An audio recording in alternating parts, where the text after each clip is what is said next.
ছাত্র জনতার গণ অভ্যুত্থানের মুখে গত ৫ আগস্ট দেশ ছেড়ে ভারতে পালিয়ে যান সাবেক প্রধানমন্ত্রী শেখ হাসিনা। ওই দিন গণভবনের দিকে ঢল নামে লাখো মানুষের। এরপর অবস্থা বেগতিক দেখে ভারতে পালিয়ে যেতে বাধ্য হন তিনি। শেখ হাসিনার পালানোর খবরে এবার নিজের অনুভূতির কথা জানিয়েছেন অন্তর্বর্তী সরকারের প্রধান উপদেষ্টা ডক্টর মোহাম্মদ ইউনূস। কি বললেন সরকার প্রধান, বিস্তারিত জানাচ্ছেন সহকর্মী শেখ ফরিদ। আজারবাইজানের বাকুতে সম্প্রতি অনুষ্ঠিত হয় COP29 সম্মেলন। এই অধিবেশনের ফাঁকে আল জাজিরাকে সাক্ষাৎকার দেন প্রধান উপদেষ্টা ডক্টর মোহাম্মদ ইউনূস। এ সময় বাংলাদেশের অন্তর্বর্তী সরকার প্রধানের দায়িত্ব গ্রহণ, নির্বাচন আয়োজন সহ বিভিন্ন বিষয় নিয়ে কথা বলেছেন সরকার প্রধান। ডক্টর ইউনূসের এই সাক্ষাৎকারের প্রায় আধা ঘন্টার একটি ভিডিও প্রকাশ করেছে সংবাদ মাধ্যমটি। সাক্ষাৎকারে আল জাজিরার সাংবাদিক নিক ক্লার্ক প্রফেসর ইউনূসকে প্রশ্ন করেন শেখ হাসিনা পালিয়ে যাওয়ার পর তার অনুভূতি কেমন হয়েছিল, তিনি অবাক হয়েছিলেন কিনা। As these events unfolded and Sheikh Hasina left the country, were you surprised?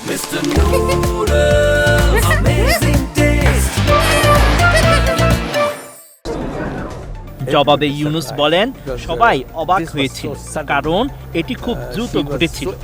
Sheikh Hasina এমনভাবে সুরক্ষিত ছিল, কেউ ভাবেনি তিনি পালিয়ে যাবেন।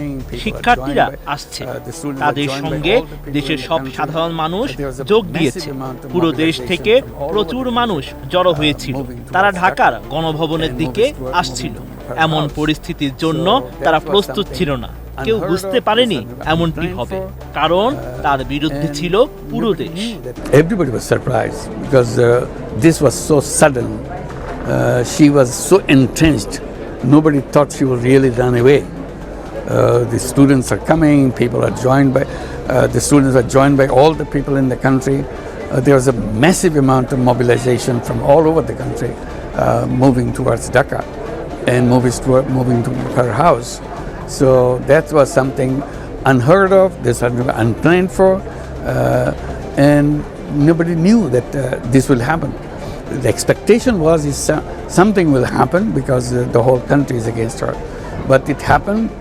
ওই সময় আল জাজিরার সাংবাদিক ইউনূসকে থামিয়ে বলেন, না, পুরো দেশ তার বিরুদ্ধে ছিল না, অনেক মানুষ তার পক্ষেও ছিল। But not the whole country. Not the whole country. Whole country, yes, whole country. Well, there's a fairly large element that were in support of her and still are.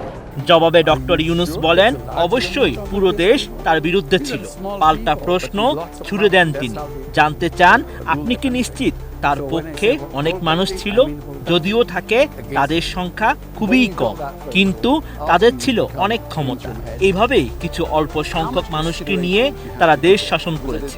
এই সময় জোর দিয়ে তিনি বলেন, আমি যখন বলছি পুরো দেশ তার বিরুদ্ধে ছিল, মানে পুরো দেশই তার বিরুদ্ধে ছিল। Are you sure there's a large element of these people? These are small people, but with lots of power. That's how they rule the country. So when I say whole country, I mean whole country against them. Sheikh Farid, ATN News। Asking you to become interim head.